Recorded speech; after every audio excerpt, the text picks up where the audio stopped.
Halo, selamat pagi semuanya. Salam sejahtera untuk kita semua. Kembali bersama saya dalam pembelajaran ekonomi. Minggu lalu kita sudah belajar tentang harga keseimbangan dan elastisitas permintaan dan penawaran. Untuk hari ini kita akan belajar tentang macam-macam pasar. Adapun tujuan pembelajaran hari ini adalah siswa diharapkan mampu menjelaskan pengertian dan menyebutkan macam-macam pasar. Yang kedua, siswa diharapkan mampu mendeskripsikan macam-macam pasar dan peran pasar. Untuk penjelasan lebih lanjut, mari kita saksikan penjelasan melalui video berikut ini. Sebagai panduan, silakan buka buku paket ekonomi kalian, halaman 131. Pelajaran hari ini masih bab 4 tentang keseimbangan dan struktur pasar, subbab peran pasar dan macam-macam pasar. Yang pertama, kita bahas tentang pengertian dan peran pasar.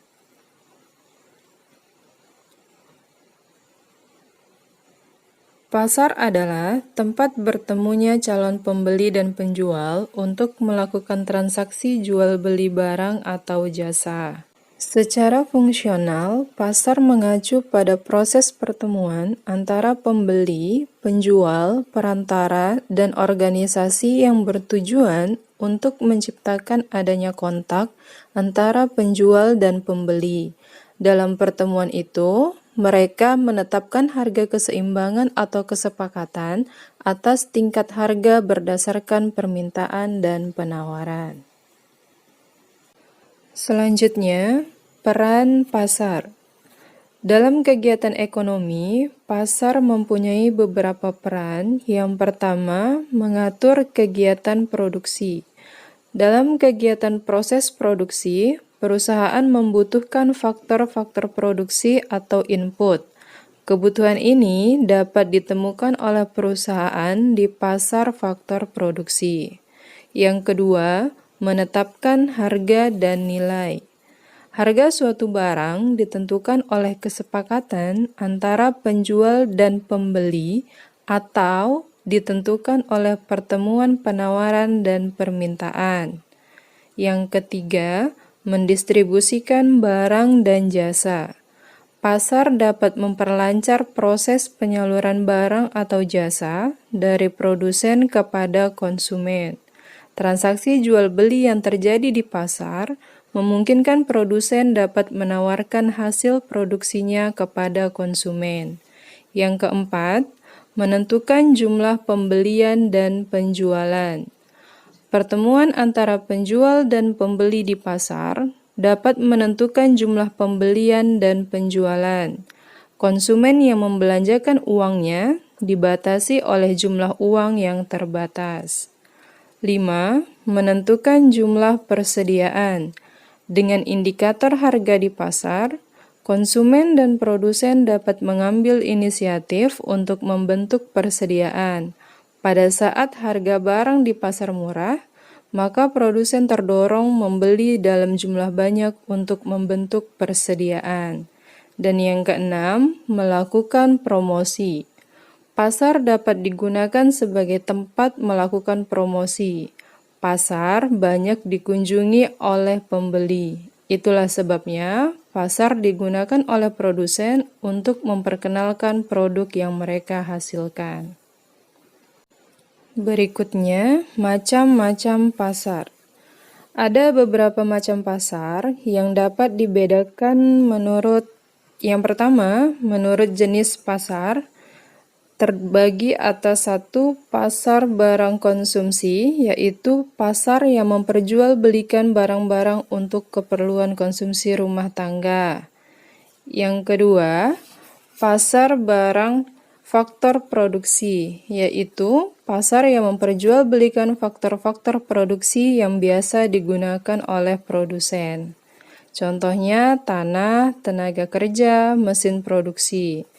Berikutnya, berdasarkan wujud pasarnya dibedakan atas pasar konkret, yaitu pasar yang dapat dilihat secara nyata atau secara fisik. Yang kedua, pasar abstrak, yaitu tempat proses interaksi antara pembeli dan penjual untuk mencapai kesepakatan tentang harga tidak terjadi secara fisik. Selanjutnya, menurut barang yang dijual. Pasar dapat juga dibedakan menurut jenis barang yang dijual dan dikaitkan dengan barang yang biasanya diperjualbelikan di pasar tersebut. Contohnya pasar ikan, pasar daging, pasar sayuran. Selanjutnya, waktu jual beli. Menurut waktu jual beli dapat dibedakan atas pasar harian berlangsung setiap hari, pasar mingguan seminggu sekali, pasar bulanan sebulan sekali di daerah tertentu, dan pasar tahunan sekali dalam setahun. Selanjutnya, menurut tempat. Ada juga pasar yang diberikan menurut nama tempat atau daerah. Contohnya di Jakarta ada Pasar Cikini, Pasar Keramat Jati, dan Pasar Jatinegara. Selanjutnya, luas jangkauan distribusi. Adapun menurut luas jangkauan distribusi, pasar dapat dibedakan atas pasar lokal, daerah, nasional, dan internasional. Berdasarkan penjelasan video tadi, maka dapat kita simpulkan bahwa secara fungsional, pasar mengacu pada pertemuan antara pembeli, penjual, perantara, dan organisasi yang bertujuan untuk mempertemukan antara pembeli dan penjual, di mana pada pertemuan tersebut diharapkan akan terjadi kesepakatan harga antara pihak-pihak yang terlibat dalam pasar tersebut. Sedangkan dalam kegiatan ekonomi, pasar mempunyai peran antara lain untuk mengatur kegiatan produksi, menetapkan harga dan nilai barang, mendistribusikan barang dan jasa, serta menentukan jumlah pembelian dan penawaran.